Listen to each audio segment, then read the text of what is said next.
Hello, 8th graders. This is our first lesson that we're doing online without being in class. So we are going to be starting Unit 7, Lesson 1. If you have your workbook, awesome.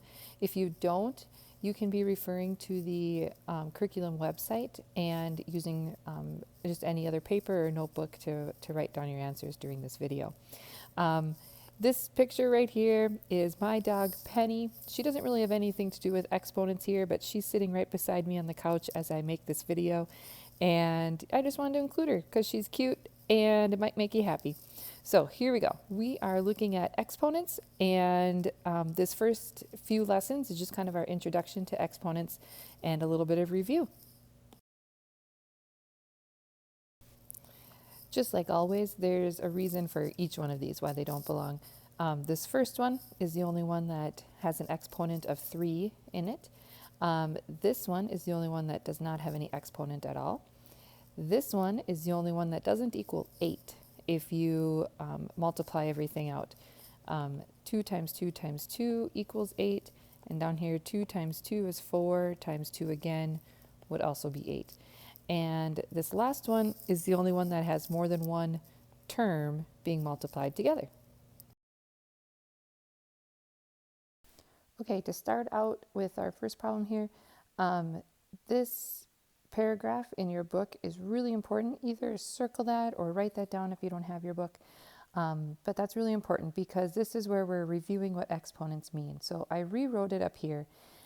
May remember that instead of writing all of this out, she could just write it as 2 to the 6th power. And that's because in this part, multiplying by 2 6 times, we can write that as 2 to the 6th power. That's what exponents mean.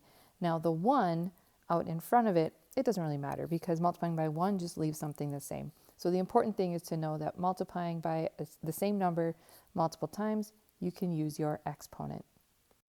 So in number 1, May could write how many coins she had as 2 to the 28th, because on the 28th day, she would have multiplied by 2 28 times. That's going to be a really big number, so we're just going to leave it as 2 to the 28th. On number 2, I wrote out all these 2's being multiplied so I could show you that Andre was the same as 2 to the 25th, May is the same as 2 to the 28th, and the difference are these 3 extra 2's that are being multiplied. And because of that, 2 times 2 times 2 is 8. So May has 8 times as many coins than Andre. Now we have a coin getting smaller instead of bigger. And I wrote out right here just a summary of what's happening. Go ahead and write that too. And just understand that each day we're multiplying by 1/2. So on day 2, it was 1/4 because we ended up taking 1/2 times 1/2 again, which is 1/4. And on day 3, we got 1/8 because 1/2 times 1/2 times 1/2 for 3 days is 1/8.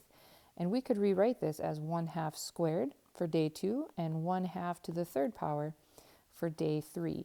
And so number 1, what fraction remains after 6 days? Well, that would be 1/2 to the 6th power, which would be the same as 1/64. So it's getting pretty small. Number 2, how much is after 28 days? That'd be 1/2 to the 28th power. We're going to leave it like that because otherwise it's going to get too small. Does it disappear completely? Well, mathematically, no, right? If you cut something in half, there's always going to be a little bit left. In real life, it would get too small that we can't see it anymore, but mathematically, there's always still going to be a little bit there. Okay, lesson synthesis for lesson 1. I want you to write some notes here as we talk about this. What does it mean when we write 2 to the 42nd power? Well, it means that we multiplied by 2 42 times, right? How many times larger is 2 to the 45th than 2 to the 42nd? Well, the difference in those exponents is 3, so that means my difference is that I am not multiplying by 2 3 times, which is 8, right? So it's going to be 8 times larger. What does it mean when I write 1/2 to the 42nd power? Well, it means I multiplied by 1/2 42 times, and it's going to be really small. So which is greater, 1/2 to the 42nd power or 1/2 to the 45th power? Well, this one is actually going to be greater because every time you multiply by 1/2, it gets smaller and smaller and smaller. So if I only multiplied by 1/2 42 times, that's going to be a little bit bigger than if I multiplied by 1/2 45 times. Okay, on to lesson 2. And now we're going to be multiplying by powers of 10. New picture of Penny. This is what she's doing now on the couch. She thinks it's weird I'm sitting here talking to my iPad. All right, here we go. You could make a case here for any of these 3 people being right. When Claire says that she sees 100, well, there's 100 individual squares, if you look at it this way. There'd be 100 of those there. Tyler says he sees 1. Maybe he's thinking about the whole big square as being 1. Or you could think about the little squares as being 1. Either way, May says she sees 1/100th. To me, that would mean that each one of these squares is 1/100th of the larger square. So again, different ways to think about it. You could make an argument for any of them. Okay, notice that we are now on activity 3. We are completely skipping activity 2. Here we're going to start multiplying with powers of 10 and start to see some patterns when we multiply. So this first row has been done for you. 10 to the second times 10 to the third. When we expand that out, 10 to the second is 10 times 10, and 10 to the third is 10 times 10 times 10. And what you notice is that we're really multiplying by 10 a total of 5 times, and so we can rewrite that as just 10 to the 5th. Let's do the next one together. 10 to the 4th, I'm going to multiply that out 4 times, times 10 to the 3rd. I'm not using parentheses here because parentheses really don't matter. Everything is being multiplied. But what I notice is that I really am just multiplying by 10 7 times. And so I can rewrite that as 10 to the 7th.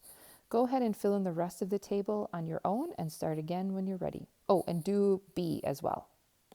Okay, here's the rest of the table all filled out. If you chose to skip one entry, I chose to skip this one because I didn't want to write out this many 10s being multiplied. But I did notice a pattern. I noticed that my exponents ended up being added to create my simplified exponent. And so I just added 18 plus 23 to get me 10 to the 41st. Okay, talking through these real quick. On the first one, the pattern we noticed is that those exponents would end up being added. And so to simplify this, I would write it as 10 to the n plus m power, showing that I'm adding those exponents I used when I was multiplying. In B, if I use my rule of adding my exponents, 4 plus 0 is just going to be 4. So what does this tell you about the value of 10 to the 0 power? Well, it means 10 to the 0 power has to be 1, because the only way to get 10 to the 4th when I'm multiplying is to multiply by 1. We'll talk more about that rule later on. Number 3, I again add my exponents, 7 plus 13, 10 to the 20th. So there are 10 to the 20th bacterial cells in Georgia, in the humans. The one note that I want you to take in your lesson synthesis is that when we're multiplying with exponents, we can add the exponents, okay, to simplify. So this one right here, I could rewrite as 10 to the 20th power.